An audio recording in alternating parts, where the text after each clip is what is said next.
Bonjour. Alors aujourd'hui, comme je l'ai dit dans ma précédente vidéo, je vais faire une série de capsules sur les différentes polarités. Enfin, des polarités, il y en a des milliers.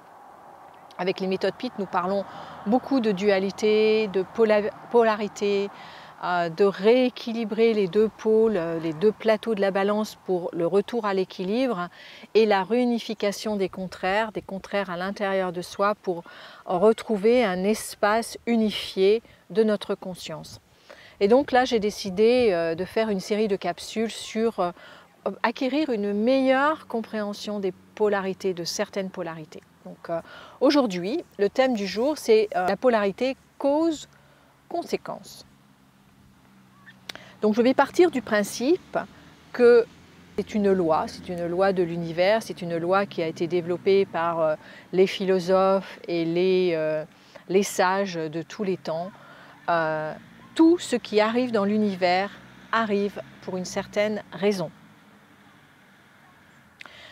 Tout ce qui arrive est un effet qui a une cause et cette cause précède cet effet. Alors, tout acte que je pose a une conséquence. Je crois que c'est assez évident. Si je suis trop rapide ou si je vais trop vite, je peux tomber, me faire du mal. Si je conduis trop vite, je peux avoir un accident. Si je ne fais pas attention, je peux casser un verre. En fait, l'acte, par exemple, je casse un verre, c'est parce que j'étais à un moment donné inattentive ou maladroite. Donc tout effet est précédé d'une cause. Ça, c'est une loi de l'univers. Nous voyons au niveau du cosmos, on voit bien sûr l'effet du Soleil sur la planète Terre, c'est une évidence. Les rayons du Soleil, c'est la cause, et l'effet, c'est ce qui se passe sur Terre, au niveau de la lumière et des plantes qui poussent, etc. L'effet de la Lune sur la Terre et sur les êtres humains, les cycles de la Lune sur la mer, les marées. Donc on a cette notion de cause-conséquence. On a la cause de la chaleur qui fait pousser les plantes, qui fait fleurir les arbres et qui amène des fruits en fonction des saisons. Quand on arrive à l'hiver, on a la perte des feuilles et la gestation, la période de repos de la terre, parce qu'il fait froid. Donc la cause, c'est le froid, la conséquence, c'est la gestation de la terre. Dans toute chose, absolument toute chose, il y a une cause. Maintenant, ce n'est pas parce qu'on ne connaît pas la cause que l'effet que l'on voit, l'effet qui se produit, n'a pas une cause. Cette cause, elle se situe à travers les milliers d'années, à travers les milliers d'événements qu'il y a pu y avoir à travers les temps. Donc il y a toute la partie mystérieuse que l'humain ne peut pas appréhender, ne peut pas connaître, ne peut pas comprendre. Mais ce n'est pas parce qu'il ne l'appréhende pas, il ne le connaît pas, il ne le comprend pas que ça n'existe pas. Et c'est souvent l'erreur que les humains vont faire, c'est que parce qu'ils n'en connaissent pas la cause, ils vont considérer un effet, ils vont le juger comme étant une injustice ou comme étant quelque chose d'anormal. En réalité, tout effet a une cause. Par exemple, on voit la magie de la vie, qu'on pourrait considérer comme étant la magie de la vie, quand il y a des coïncidences et des synchronicités. Par exemple, l'autre jour, d'ailleurs, ça m'est arrivé il n'y a pas très longtemps, j'étais à Paris et j'ai croisé quelqu'un que je n'avais pas vu depuis plus de 5 ans, en plein milieu de Paris. Donc ça, c'est une coïncidence incroyable parce que c'est vraiment quasi impossible mathématiquement que je croise quelqu'un que je connais, que nous deux nous trouvions au même moment, au même endroit, à la seconde près, quoi. C'est impossible. Pourquoi? Je n'en sais rien. Quelle est la cause? Je ne le sais pas. Mais l'effet, c'est qu'il y a eu cette coïncidence. Et donc, dans ces moments-là, on est émerveillé. On a un sentiment d'émerveillement. On se dit « Ah, mais c'est extraordinaire, je te rencontre, quel hasard, etc. » Ce n'est pas un hasard. Parce qu'on n'en connaît pas la cause, il n'y a pas de hasard forcément. C'est une synchronicité que l'on ne comprend pas. Maintenant, ce qui est intéressant, c'est qu'on est capable de parler de synchronicité ou de coïncidence vis-à-vis de choses vis-à-vis desquelles on s'émerveille. Mais il y a exactement la même chose vis-à-vis des choses négatives, vis-à-vis des choses qui nous déplaisent. L'autre jour aussi, j'ai pensé à ça parce que j'étais au supermarché et j'étais très bien, détendue, tranquille, voilà, de bonne humeur. J'étais avec une amie d'ailleurs. Et à un moment donné, une femme m'a percuté avec son caddie derrière et son caddie est rentré au niveau de mon talon d'Achille, donc ça m'a fait mal.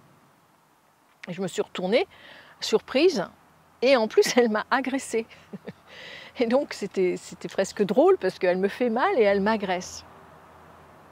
Et donc j'ai juste souri, j'ai rien dit, et j'ai continué mon chemin. Et je me suis posé la question, je me suis dit, tiens, pourquoi elle me fait ça à moi? Là, dans l'instant, puisque je vais bien. Et je me suis dit, voilà, une conséquence, un effet dont je ne connais pas la cause. Mais la cause, elle existe. Elle existe. Et peut-être qu'à ce moment-là, je me suis dit, bon, ben, ok, je récolte peut-être quelque chose que j'ai semé à un moment donné dans ma vie, où à travers les temps et à travers les siècles, il y a un rééquilibrage. Parce qu'en fait, les causes et les conséquences, c'est un rééquilibrage. On va rééquilibrer les forces. Donc si par exemple il y a trop de forces négatives, à ce moment-là, il va y avoir un rééquilibrage. Si moi j'émets trop de choses négatives, alors je vais en recevoir. Donc constamment dans ma vie, il y a des rééquilibrages et ça ne se passe pas que de façon linéaire depuis le début de ma vie, ça se passe à travers les temps, ça se passe même à travers la généalogie. Peut-être que je rééquilibre un karma de mon arrière-grand-mère, peut-être que je rééquilibre quelque chose qui a existé à un autre moment dans lequel j'étais présente, si on croit aux vies antérieures. La vie doit être regardée sous multiples formes, à travers tous les temps. Alors, pour reprendre donc ce que je disais tout à l'heure, tout ce qui arrive est un effet d'une cause qui le précède. Je trouve que c'est très intéressant à enseigner aux enfants, par exemple. Quand un enfant ne veut pas étudier à l'école, pourquoi, à votre avis, ça vous inquiète?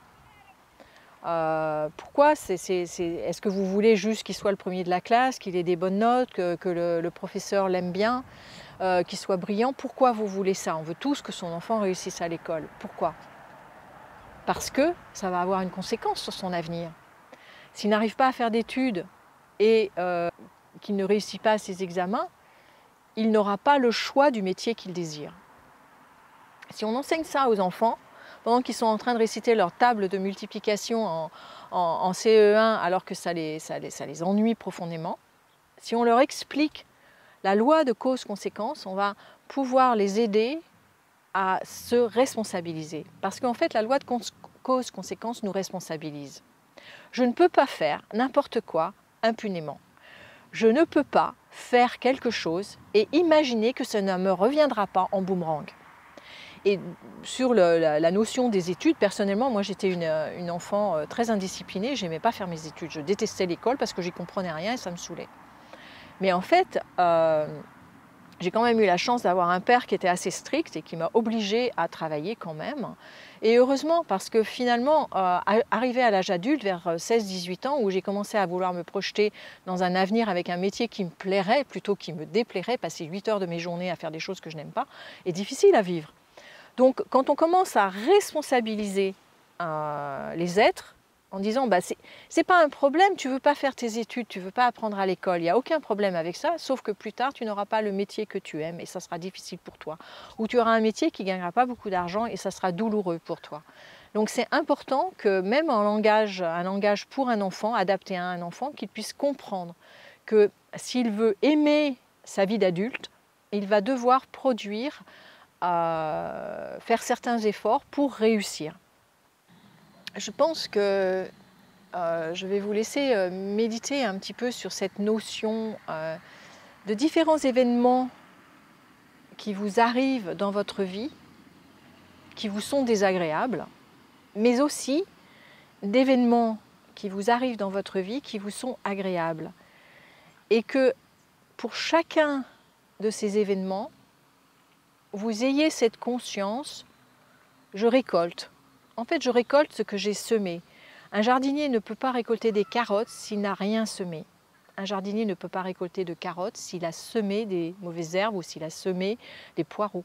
Donc en fait, dans la vie, et sans culpabilité, et sans jugement de soi-même, c'est simplement avec compassion et avec empathie vis-à-vis de soi, c'est simplement d'accepter qu'à chaque instant, je récolte quelque chose que j'ai peut-être semé, et dans ce que j'ai semé, il y a tout mon conditionnement familial, généalogique.